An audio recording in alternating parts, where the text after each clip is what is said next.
Baik, Assalamualaikum warahmatullahi wabarakatuh. Kita akan melanjutkan materi kita, oke, yaitu mengenai General Purpose Register Processor. Oke, nah ini General Purpose Register Processor ini apa itu? Penjelasannya itu sudah kita jelaskan di awal kemarin. Ada yang purpose, ada yang spesifik, kemudian ada yang general ya. Nah, di sini kita lihat di sini. Oke, kita ulangi sedikit pembahasannya itu. Prosesor merupakan rangkaian digital yang kinerjanya untuk tugas komputasi. Nah, ini juga sama dengan mata kuliah mikroprosesor. Jadi definisinya bisa kita kembangkan sesuai dengan perkembangan dari mikroprosesor tersebut. Tapi intinya dia harus ada kode mesin dan juga harus ada controller. Jadi dia sebagai pengendali juga. Kemudian dia juga terdapat datapad. Jadi di rangkaian kemarin yang spesifikasinya itu sudah kita bahas juga. Ada datapad, kemudian ada controller. Nah, datapad adalah kumpulan dari register tambahan dan register penghubung yang diperlukan dalam proses mengeksekusi suatu instruksi. Nah, jadi dia ini kumpulan dari berbagai jenis register.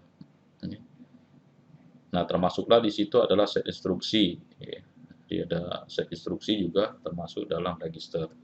Oke. Nah, ini general processor ini terbagi atas terbagi atas beberapa komponen. Kalau kita lihat di sini yaitu jenis prosesornya sudah kita bahas kemarin. Itu berbagai komputasi. Kalau yang single ini untuk komputasi khusus, kemudian kalau yang spesifik ini digunakan untuk yang lebih spesifik. Jadi dia semacam rangkaian digital. Rangkaian digitalnya itu. Ini juga sudah kita bahas. Kemudian arsitektur dari General Purpose Processor. Jadi yang di atas itu tadi hanya merupakan pengulangan. Siapa tahu lupa, Pak ingatkan lagi. Nah, di sini ada arsitekturnya. Nah, kalau kita lihat arsitekturnya ini, kemarin juga sudah kita bahas arsitekturnya ini. Dia ada controller, ada datapad, itu di bagian prosesornya. Di bagian prosesornya ini, dia ada controller dan juga dia ada datapadnya. Kemudian di dalam controller itu ada program counter yang ini, kemudian ada interrupt request, kemudian ada next state-nya dan logic. Jadi bisa diartikan ini adalah controllernya untuk arithmetic logic unit, apa yang harus dikerjakan. Kemudian datapad ini ada bagian komputasi, arithmetic unit, logic unit, kemudian ada bagian register, itu prosesnya itu. Jadi semua proses itu melalui register. Jadi tidak bisa dia itu berjalan sendiri-sendiri. Jadi data yang masuk maupun data yang keluar itu harus jelas mau diletakkan di mana. Nah, alamat-alamat itu juga disebut dengan register. Kemudian kalau kita lihat di sini ini ada kontrolnya. Nah, kemarin kita sudah membahas di mikroprosesor ada kontrolnya, yaitu salah satunya yaitu bisa read, proses membaca, atau write, proses menulis. Jadi ada proses baca dan juga ada proses tulis. Nah, kemudian untuk I/O ini, nah, kemarin juga sudah Pak jelaskan bahwa perangkat eksternal itu adalah merupakan kumpulan dari memori. ya. Jadi perangkat apapun ya, eksternal itu yang I/O segala macam, input output, dia adalah memori. Nah, misalnya port 0, port 1, port 2, port 3. Ini alamat semua ini. Ini 80 heksa, kemudian ini 81 heksa, 90, ini A0 heksa, kemudian ini B0 heksa. Nah, ini adalah memori. Eh, Begitu juga dengan serial, serial buffer, kemudian timer, register timer, itu sudah kita lihat juga kemarin, serial. Nah, itu kalau lupa buka lagi apa itu TOPIU simulatornya itu di bagian MIDE-nya di bagian simulatornya itu kan ada itu. Di awal-awal praktikum itu sudah Pak jelaskan bahwa semua komponen I/O itu juga merupakan apa ini memori. Jadi baik flash disk misalnya. Jadi kalau ada flash disk kan perangkat I/O ini. Nah, itu juga merupakan memori. Karena di situ ada kapasitasnya 1 giga, 2 giga, 4 giga dan sebagainya. Apalagi yang ada eh, player media player itu juga memori sebenarnya. Karena sewaktu kita menyimpan video, menyimpan musik, data ke piringan itu atau ke dalam apa ini memorinya itu, nah itu kan memori sudah jelas medianya itu. Oke, baik kita lanjut lagi. Nah ini, nah di sini ada arsitektur memori. Jadi kalau arsitektur memori ini kita tidak lepas dari arsitektur prosesornya atau arsitektur komputer. Nah, jadi di arsitektur komputer itu ada dua komponen, ada dua jenis. Yang pertama adalah von Neumann, yang kedua adalah Harvard. Nah, jadi kalau kita lihat ini sama nih, arsitekturnya ini, arsitektur memorinya ini. Jadi di prosesor itu ada yang menyimpan data di lokasi yang sama. Kemudian ada yang menyimpan data dan program itu di lokasi yang berbeda. Nah, ini di awal-awal kuliah ini sudah Pak bahas. Jadi kita di sini tinggal pengulangan. Nah, jadi kalau kita lihat di sini untuk prosesor yang pertama ini adalah Harvard. Nah, sedangkan ini von Neumann. Nah, Harvard dan von Neumann. Karena berdasarkan definisinya, memori untuk Harvard ini adalah suatu arsitektur yang memori program dan data itu lokasinya itu berbeda. Nah, kalau kita lihat ini berbeda ini. Jadi program tersendiri, data juga tersendiri. Jadi dia ada sendiri, ada bloknya sendiri. Sedangkan untuk von Neumann ini yang klasik, dia ini memori dan data itu terletak di lokasi yang sama. Tapi kapasitasnya lebih besar. Ini kalau kita lihat ini lebih besar kapasitasnya. Nah, jadi ini dua arsitektur secara umum. Nah, ini juga sudah kita bahas di apa ini di baik di arsitektur komputer maupun di mikroprosesor. Nah, jadi di sini tugas Pak agak ringan. Jadi kita hanya mengulang. Oke, lanjut lagi.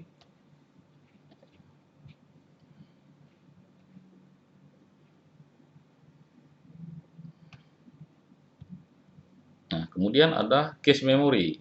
Nah, ini unik ini cache memory.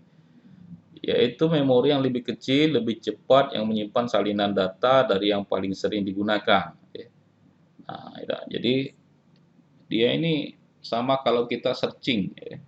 Kalau kita searching itu, nah misalnya Pak buka di apa ini di Google Pak.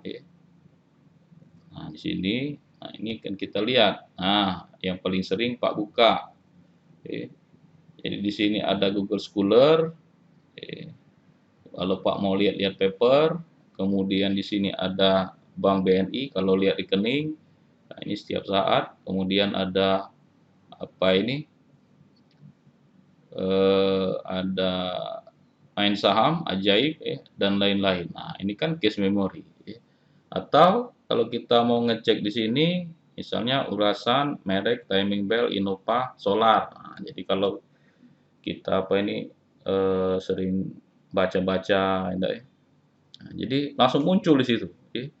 Begitupun kalau kita ngetik di sini, jadi kita ketik saja di sini. Misalnya kita cari apa manfaat. Nah, langsung muncul di sini. Jadi dia mencari yang apa ini, yang terdekat, nah, yang sering kita ketik. Nah, inilah apa yang dikatakan dari cache memory. Jadi dia memori, cache memory ini. Memori yang lebih kecil, lebih cepat, yang menyimpan salinan data. Nah, jadi dia nyimpan salinan data di situ. Jadi dia tidak menyimpan data secara permanen, tidak. Dia hanya nyimpan-nyimpan judulnya saja, dari yang paling sering digunakan oleh memori utama. Jadi yang paling sering digunakan. Jadi kalau kalian nonton yang tidak-tidak, lihat gambar yang tidak-tidak, ada di situ. Kalian ceklah sendiri, begitu kalian klik di atasnya itu muncul itu web-webnya itu. Nah, jadi apa ini? Eh, dari situ nanti kebiasaan kalian itu terlihat, apa yang sering kalian lihat itu. Ini hati-hati jadi, ya enggak, itu. Oke. Nah, ini tolong diingat itu adalah tugas dari cache memory. Nah, di Arcom juga ada itu. Dia paling atas sekali. Dia menghubungkan memori utama dengan memori sekundernya. Memori yang bawah. Nah, di sini cara fungsi untuk mempercepat akses data pada komputer. Karena cache memory menyimpan data informasi yang telah diakses oleh suatu buffer. Nah, jadi dia menyimpan data sementara, datanya itu. Bisa dihapus dapat? Bisa baik dihapus, dihapus, di cache-nya itu dibersihkan, clear, selesai lah, hilang langsung. Tapi begitu kita mau ngeklik, memori yang kita klik itu sudah tidak ada lagi, dianya itu. Nah, nanti akan menyulitkan kita juga. Sama seperti kalau kita install baru, dianya itu. Nah, jadi tolong diperhatikan di sini, fungsi dari cache memory itu. Ini berhubungan erat dengan kegiatan kita sehari-hari, nah, di cache memory ini. Nah, dia lebih kecil, Kalau di Arcom itu nanti kerucut ya seperti ini. Nah, dia di bagian sininya. Dia memang kecil memorinya itu, Oke. Kemudian ini definisi kedua. Cache berasal dari kata cache. Dari istilah tersebut adalah tempat menyembunyikan atau tempat menyimpan sementara. Nah, ini definisi lain. Jadi definisinya itu banyak. Ini ada apa ya? Ada 4, Pak buat di sini. 2 di atas tadi, nah 2 yang di sini. Jadi istilah tersebut adalah tempat menyembunyikan atau menyimpan sementara. Sesuai definisi tersebut, memori adalah tempat menyimpan data sementara, itu memorinya. Jadi dia ini bersifat sementara atau RAM lah. Jadi kalau yang sementara ini biasanya itu disebut dengan RAM, Random Access Memory. Tapi kalau dia permanen, dia hubungannya itu ke ROM, ini RAM, karena dia sementara. Kemudian cara yang kedua, yaitu yang keempat, cara ini masuk untuk meningkatkan transfer data. Jadi kalau lokasinya sudah tahu, jadi kita bisa cepat transfernya itu. Bayangkan kalau misalnya kita mengetik dari awal, nah kan, bayangkanlah oleh kamu kalau kita misalnya mau ngetiknya sampai akhir, di mana, nah, teks proklamasi misalnya dibacakan, nah, dianya itu kan, di mana kita memperoleh, nih, jadi kita ngetik sebuku itu. Nah, di sini sudah ada case-nya, tinggal kita cari, di mana ditemukan, ada ininya lagi, enggak, kalau kita nulisnya itu. Jadi Ini sangat membantu kita, tinggal diklik aja, diedit sedikit, ya enggak? Kayaknya itu. Nah, dengan cara seperti itu, jadi efisiensi waktu ini terjaga. Inilah dia disebut dengan mempercepat, meningkatkan atau mempercepat fungsi transfer datanya ini, meningkatkan transfer data. Berarti dia cepat. Sehingga apabila data yang diinginkan diakses sama, ya, maka aksesnya akan dapat cepat dilakukan. Nah, ini kayaknya itu. Larinya ke sini. Tidak. Jadi memori ini sangat penting.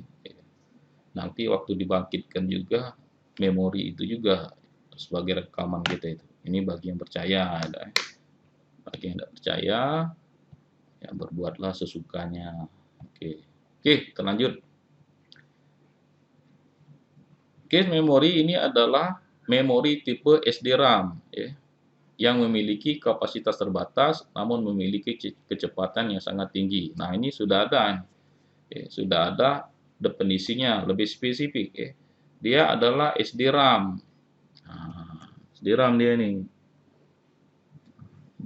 Tapi jenisnya masih tetap RAM. Dia itu. Nah, kalau SDRAM ini dia memiliki kapasitas yang cepat, ya. Jadi dia terbatas, tapi kapasitasnya cepat. Nah, di sini ada harga yang lebih mahal dari memori utama. Jadi kalau ingin cepat, accessibility-nya tinggi, memang harganya mahal, ya. Kemudian cache memori ini terletak antara register dan RAM memori utama, sehingga pengisian data tidak langsung mengacu pada memori utama. Nah, jadi kata Pak tadi, itu dia di tengah-tengah. Nah, ya, kalau misalnya di sini memori utama, nah di sini misalnya RAM, nah dia di tengah sini cache memorinya. Oke. Nah, cache memorinya di antara. Nah, itu ada kalau lihat di di internet, nanti bisa kalian carilah atau di Arkom, arsitektur komputer bagi yang telah mempelajari arsitektur komputer. Nah, dia itu. Ini definisi, jadi bisa kalian bisa kalian baca, dan dipahami. Ini sudah Pak ringkas-ringkas. Oke. Nah, ini arsitekturnya ini. Cepat, ekspensif, cepat, mahal. Nah, dia di antara situ. Sedangkan untuk memori utama ini dia murah, cheap, lambat. Bisa dilihat itu. Nah, ini memori utama. Ini ada dua memorinya. Itu adalah memori prosesor dengan memori memori yang biasa. Nah, jadi cache memori ini berada di prosesor. Kalau kita lihat di gambar ini. Jadi dia berada di prosesor. Di bagian sini dia beradanya. Sedangkan memori itu di bagian memorinya. Nah, jadi dia menghubungkan antara prosesor, memori utama dengan memori biasa yang ada, memori yang terdapat pada komputer. Jadi dia sifatnya mahal, kemudian cepat, sedangkan memori biasa ini dia slow, lambat, kemudian lebih murah. Nah, tapi posisinya di situ, posisi dia ini. Oke, kita lanjut lagi. Itu bagian memori. Oke, selesailah untuk cache memorinya. Jadi pengetahuan mengenai cache memorinya itu Pak kira sudah cukup. Nanti kalian baca lagi di atasnya itu. Kemudian untuk eksekusi. Nah, ini hubungannya ke aritmetik. Jadi ini juga sudah kita bahas di mikroprosesor itu kita bahas. Ada instruksi pengambilan basic industry, kemudian decoder, dia mengkode, decoder ini juga sudah kita bahas. Kemudian ada fast operand, jadi dia mengambil operan Itu adalah bagian-bagian misalnya move A.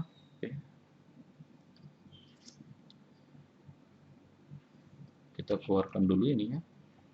Jadi misalnya sini move A, res 40 heksa. Nah, ini move A ini instruksinya ini.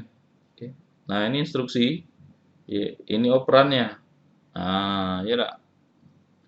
Jadi secara keseluruhan bagian ini adalah patch instruksi. Instruksi.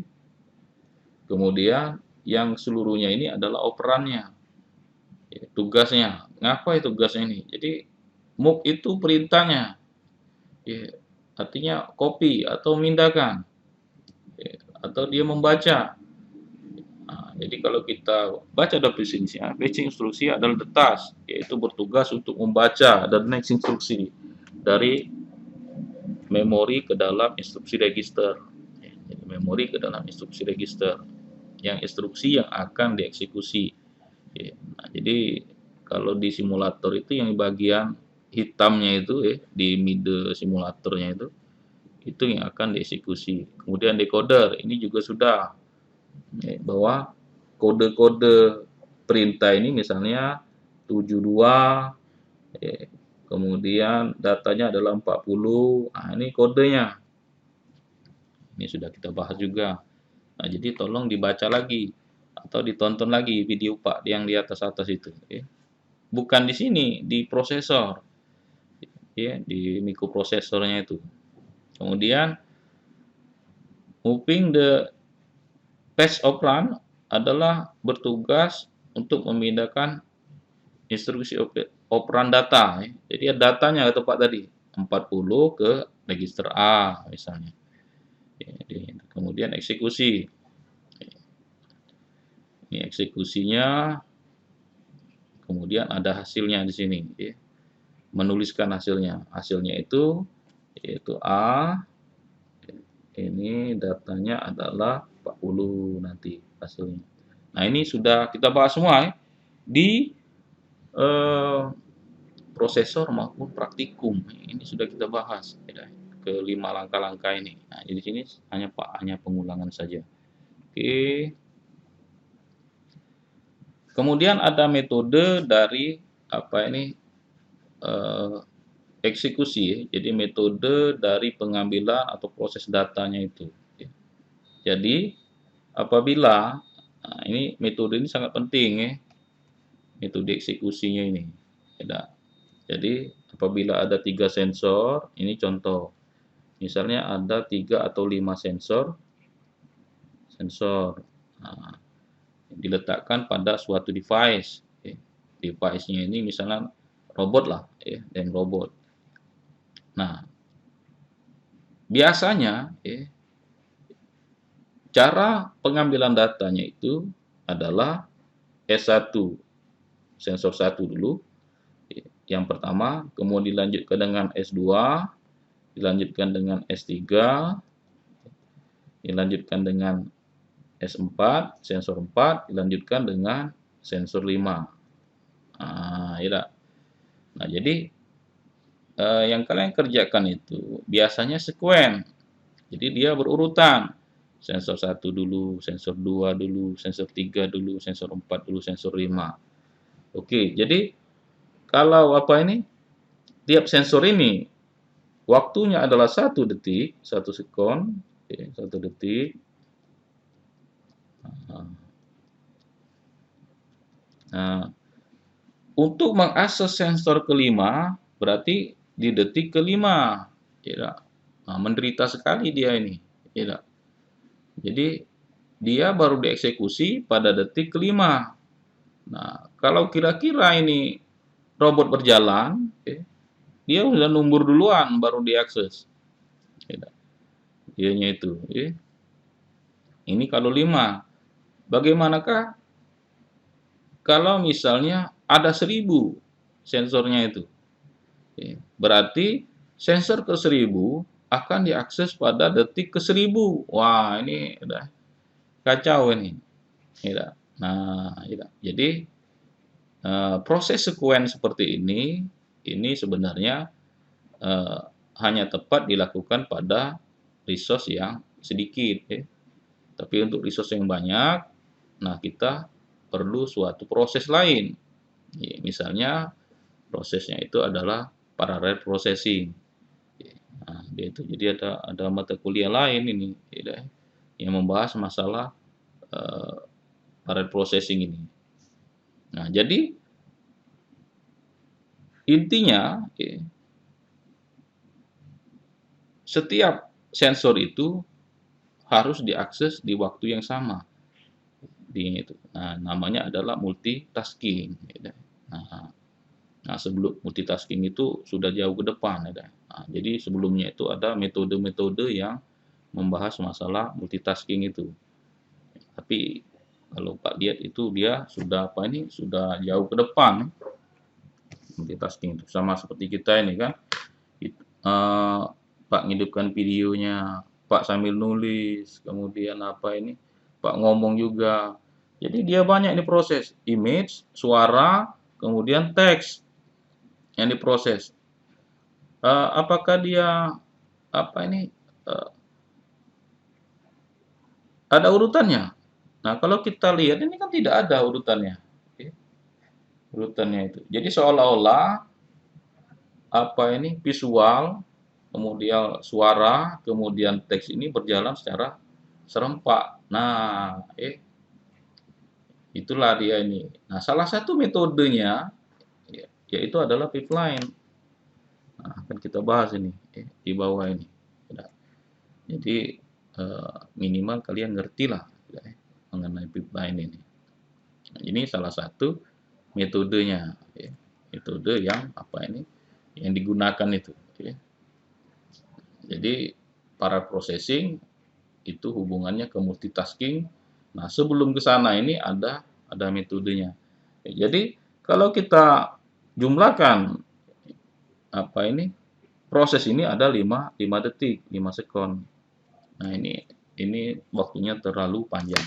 Oke, kita akan lihat contoh berikut biar lebih ngerti. Nah, ini yang proses yang Pak bilang tadi yang sekuen, ya yang sekuen. Yang sekuensial itu. Nah, kebenaran dia di sini ada 2 proses, ya. Yang pertama adalah proses pencucian, yang kedua adalah proses pengeringan. Nah, untuk nyuci diperlukan waktu 8 sekon. Untuk ngering juga perlu waktu 8 sekon. Nah, dengan metode konvensional, ya, non-pipeline, ya, jadi metode sekuen. Nah, waktu yang kita perlukan itu tinggal ditambah ke B, ya deh, 8 tambah 8. Nah, jadi total yang diperlukan waktu ini ada 16 detik. 16 detik. Ya. Nah, dengan metode pemrosesan paralel, ya, salah satunya adalah pipeline ini. Nah, kita lihat ya, di pipeline ini waktu nyucinya itu tetap 8 detik, 8 sekon. Nah, sekarang waktu ngeringka juga dia 8 sekon. Nah, 8 juga. Nah, tapi waktu ngeringkan ini dia dimulai dari detik kedua proses yang pertama. Nah, ini kalau kita lihat ini kan. Nah, dia ini. Nah, Nah, jadi kalau kita lihat di situ, prosesnya selesai pada detik ke-9. 9 sekon. Dia sudah selesai. Ya, nah, bayangkanlah yang pertama tadi 16 sekon, sedangkan yang kedua adalah 9 sekon. Itu. Nah, jadi dengan pemrosesan pipeline ini, salah satu metode dari pemrosesan paralel, kita sudah menghemat 7 detik. Itu. Nah, ini kan sangat cepat itu prosesnya itu. Nah, ini untuk dua proses, ya. Nah, sekarang kalau kita lihat yang C, nah, yang C ini proses pengambilan tadi, fetching instruksi, decoder, fetching operand, eksekusi, dan store result ini, ya. Jadi penyimpanan hasil ini. Nah, kalau kita menggunakan apa namanya itu metode yang sekuensial, metode yang pertama, maka akan diperlukan waktu 8, ini metode sekuensial, maka diperlukan waktu 8 kali 5 sama dengan 40 sekon. Nah, jadi kita memerlukan waktu 40 detik kalau kita menggunakan sekuensial. Tapi kalau kita menggunakan pipeline, nah, tinggal kita lihat saja di sini. Nah, untuk decoder, ya, dia bekerja pada detik kedua. Kemudian fetch operand bekerja pada detik ketiga. Eksekusi bekerja pada detik keempat. Kemudian penyimpanan hasil pada detik kelima. Nah, jadi 8 ditambah 5 maka 13. Jadi waktu yang kita perlukan hanya 13 sekon. Nah, bandingkan ini dengan ini. 40 sekon dengan 13 sekon. Nah, ini kan ini sangat cepat prosesnya, tidak sampai 2 kali lipatnya. Ini hanya 13. Nah, jadi dapat kita bayangkanlah dahsyatnya parallel processing ini.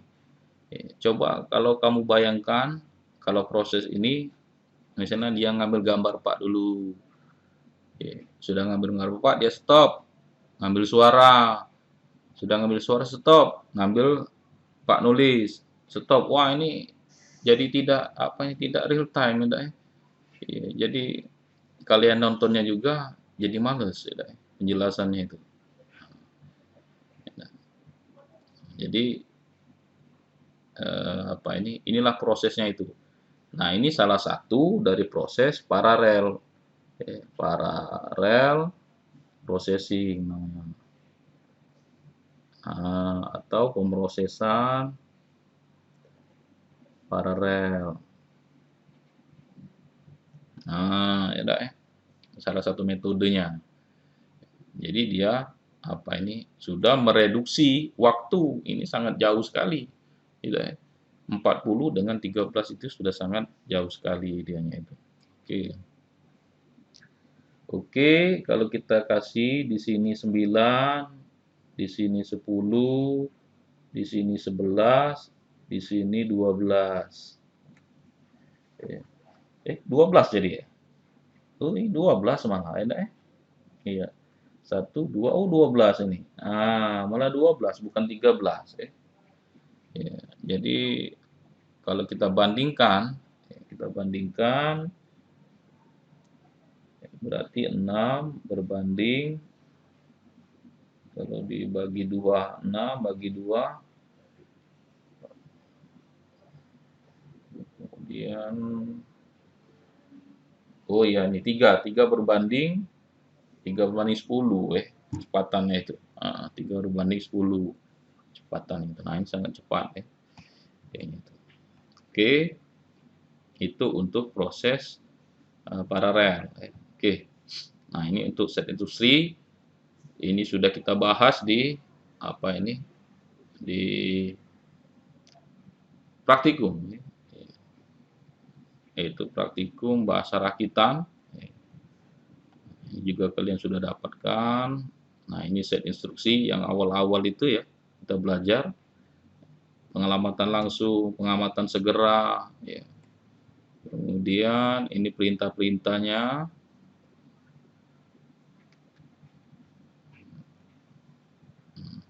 Nah, ini untuk ini. Oke, Pak rasa cukup dulu untuk untuk hari ini, dan akan kita lanjutkan lagi pada minggu berikutnya. Nah, ini tolong dipahami proses-proses yang sudah Pak Pak berikan, ya kita tunggu dulu dia sampai di slide 9, ya. Di slide 16. Oke, baik, Pak akhiri. Wabillahi taufiq wal hidayah. Wassalamualaikum warahmatullahi wabarakatuh.